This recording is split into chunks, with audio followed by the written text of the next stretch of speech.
दिल्ली में जल्द ही कई तरह के बदलाव सरकार करने वाली है। तो वहीं अब महिलाओं के लिए बड़ी खुशखबरी सामने आई है, जिसमें दिल्ली सरकार महिलाओं को पूरे 36,000 रुपए की सब्सिडी देगी। ये सुविधा पॉलिसी लागू होने के बाद 10,000 महिलाओं के लिए होगी। मौजूदा समय में पॉलिसी का ड्राफ्ट तैयार है, जिसे जल्द ही कैबिनेट में पेश किया जाएगा और उसके बाद इस पॉलिसी को अमल में लाया जाएगा। दरअसल पहले महिला समृद्धि योजना और फिर आयुष्मान भारत योजना और अब दिल्ली सरकार महिलाओं के लिए एक और सौगात लाने जा रही है। दिल्ली में रहने वाली महिलाओं को सरकार पूरे 36,000 रुपए की सब्सिडी देने की तैयारी में लगी हुई है। दरअसल दिल्ली सरकार ने इलेक्ट्रिक वाहन पॉलिसी 2.0 लॉन्च करने जा रही है। इस पॉलिसी में महिलाओं को टू व्हीलर खरीदने पर बम्पर छूट मिल सकती है। दिल्ली सरकार जल्द ही नई ईवी वाहन पॉलिसी लाने वाली है और इसके प्रस्तावित ड्राफ्ट में ये बात कही गई है, जिसका मतलब ये हुआ कि अगर पॉलिसी लागू होने के तुरंत बाद जो महिलाएं इलेक्ट्रिक टू व्हीलर खरीदेंगी तो उन्हें अच्छी खासी बचत हो सकती है। हालांकि ये अभी ड्राफ्ट पॉलिसी में शामिल प्रस्ताव है और इस पर विचार चल रहा है। अगर दिल्ली सरकार इसे मंजूरी देती है तो इसे फाइनल ड्राफ्ट में शामिल किया जाएगा। इस नई पॉलिसी के तहत बता दें, महिलाओं की भागीदारी को प्रोत्साहित करने के लिए प्रति किलोवाट 12,000 रुपए की खरीदारी प्रोत्साहन राशि दी जाएगी, जो अधिकतम 36,000 रुपए की होगी।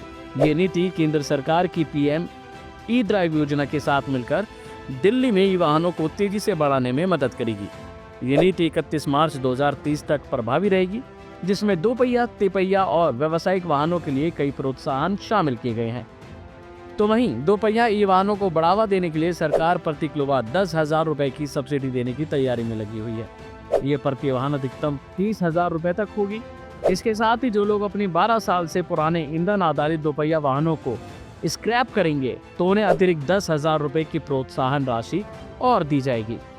ई ऑटो जो मौजूदा सीएनजी ऑटो की जगह लेंगे, उन्हें प्रति किलोवाट 10,000 रुपए की सब्सिडी दी जाएगी। ये अधिकतम 45,000 रुपए तक होगी। साथ ही 12 साल से कम पुराने सीएनजी ऑटो को स्क्रैप करने पर 20,000 रुपए का प्रोत्साहन मिलेगा। साथ ही ये भी प्रस्ताव है कि 10 साल पुराने सभी सीएनजी ऑटो को ई ऑटो से बदलना भी जरूरी होगा।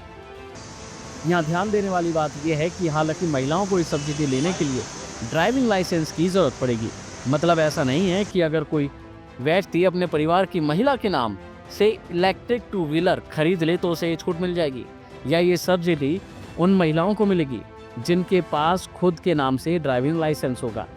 जाहिर है कि दिल्ली एनसीआर में प्रदूषण की समस्या को कम करने के लिए सरकार बड़ा प्लान तैयार कर रही है। सरकार दिल्ली एनसीआर से पेट्रोल और डीजल से चलने वाली गाड़ियों को धीरे धीरे हटाने पर विचार कर रही है। इनकी जगह बैटरी से चलने वाली इलेक्ट्रिक व्हीकल, हाइब्रिड या फिर सीएनजी गाड़ियों को लाने पर विचार विमर्श चल रहा है। अभी के लिए फिलहाल इतना ही। बाकी अपडेट के लिए बने रहिए हिंद फर्स्ट के साथ। इस तरह की और वीडियोस देखने के लिए हमारे YouTube चैनल को सब्सक्राइब करें, बेल आइकन दबाना ना भूलें। यदि आप हमारा ये वीडियो Facebook पर देख रहे हैं तो पेज को लाइक और फॉलो जरूर करें। हमारे अन्य सोशल मीडिया पेजेस से भी जुड़े।